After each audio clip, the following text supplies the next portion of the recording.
Alright, Shalom. First and foremost, I want to give all praises, glory, and honor, which is due unto Yahweh, Bahasham, Yahweh Shai, Bahasham, Makakadash. And bonus to the apostles, bishops, and elders, the great most honorable, well, and lead the flock by example, and Shalom to the Lord's elect, starting with 144,000.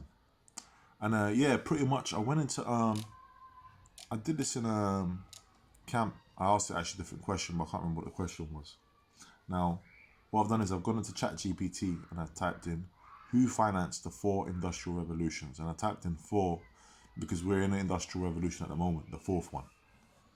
Okay, and it gives a breakdown of the approximate periods and who the main sources of finances are. Right.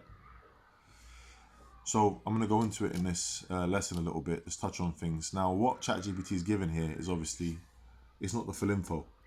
You know, we know that the financial, the finances have always been through these different elite Edomite families. Okay, and it does mention some names here which I'm going to go into, but it goes to show you, right, and I'm going to get into it in Ezekiel the 28th chapter, right. It goes to show you that pretty much since the Renaissance, the Lord has raised up Esau to pretty much take over and rule for a little season. I'm going to get that. Let me get that precept actually.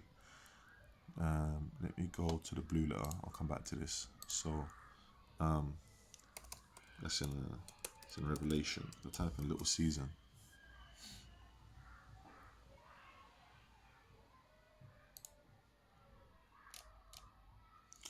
This is Revelation chapter 20, and I start from the top. It says, "And I saw an angel come down from heaven, having a key of the bottomless pit and a great chain in his hand.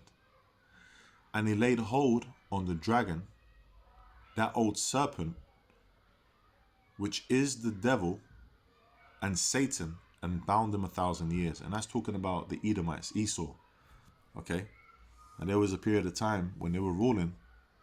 Okay, in the pagan Roman Empire, they had different Caesars, and eventually Jake started to get into positions of power. All right, with Nerva coming in 96 AD as emperor, but pretty much they start to really get established around the 300 to 400 AD. Okay, you had the Constantine and the Byzantium Empire, the Holy Roman Empire, and throughout history you had different emperors that came, and Septimus Severus was a main one. So over time it got built up, but the main things when the Holy Roman Empire, Jake really was in the foothold and they was ruling in Europe. Okay, that was really established. Okay, in that time of Constantine and the 13th, between the 13th and 14th century. Now, if I'm saying that correctly, 14th century, that comes into the 1300s, I believe. So you had roughly about 1,000-year period of Jake ruling. Okay, the medieval period, as they call it, or the Dark Ages as they call it. Okay, we were ruling, and then in the Renaissance period, okay, Esau obviously was slowly getting up into power. Okay, around I used the 14th century, the third and the fourth century is what I should have said when Jake, between 300 and 400 AD, then that period there is when Jake really started to establish a foothold. Okay, eventually you had the fall of the Western Roman Empire. Okay, you had Byzantium. So Jake was ruling in Europe and things of that nature. Now, after about 1,000 years, okay, you had the Edomites start to come into power. Now, one of the major families, okay, that was coming up into power was the Borgia family. Okay, the first crime family, and they came into power in mainly through the papacy. Okay, you had Pope Alexander VI. Okay, and you actually had I believe you had a pope before him who was also a Borgia, but he was the main guy, that were doing all kind of wickedness, and they were starting to come up in power in Europe under different families of nobility, and taking over that nobility, marrying in, and eventually taking over. Okay, through different treachery and revolts, and through that you had what different revolutions, man, and you had Israelite kings that were disposed, you know, whether it be beheading or however they would get taken out. So that's all part of prophecy, right?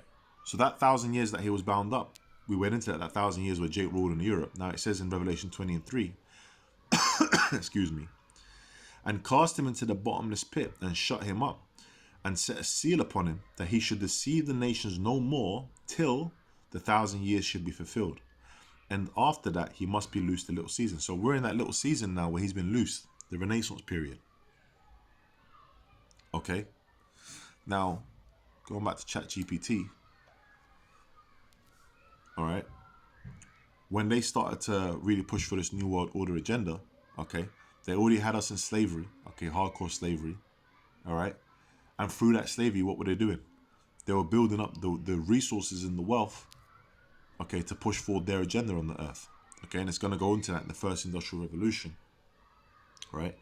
So it says the first industrial revolution in Great Britain was primarily financed by, I don't know why it's just specific to Great Britain, but, oh, that's because it was major over there, and then also in America, right?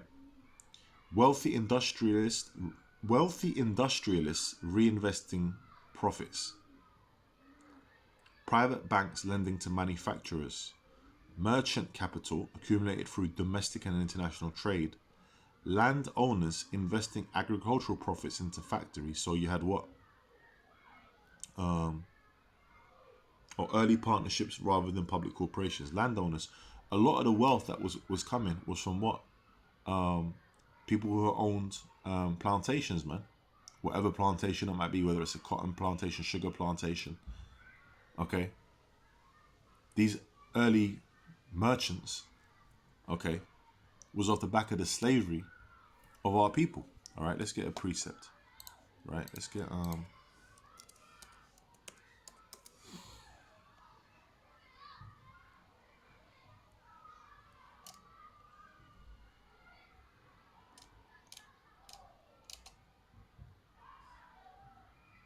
bear with me. This is Joel chapter 3. I'll start from 1. For behold, in those days and in that time, when I shall bring again the captivity of Judah and Jerusalem, I will also gather all nations and will bring them down into the valley of Jehoshaphat, which is Yahweh's judgment, right? And will plead with them there for my people and for my heritage Israel. And that's, we're in that time where, you know, that's a major place over there in the Middle East, okay? The Levant. And it says, whom they have scattered among the nations and parted my land. Okay, you know, Israel is scattered all over. And they have cast lots for my people, and have given a boy for an harlot, and sold a girl for wine, that they might drink. Okay, there's some auction and blocks, slavery. That's what happened to our people. Okay, that was you know, that was targeted. That was carried out in a way where they knew what they were doing. They knew who they were coming for. All right, we had a major population over there, and to this day we still do over in the west coast of Africa.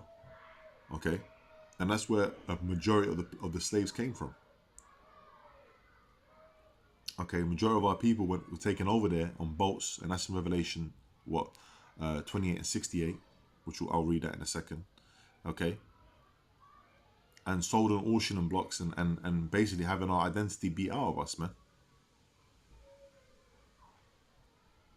So they're gonna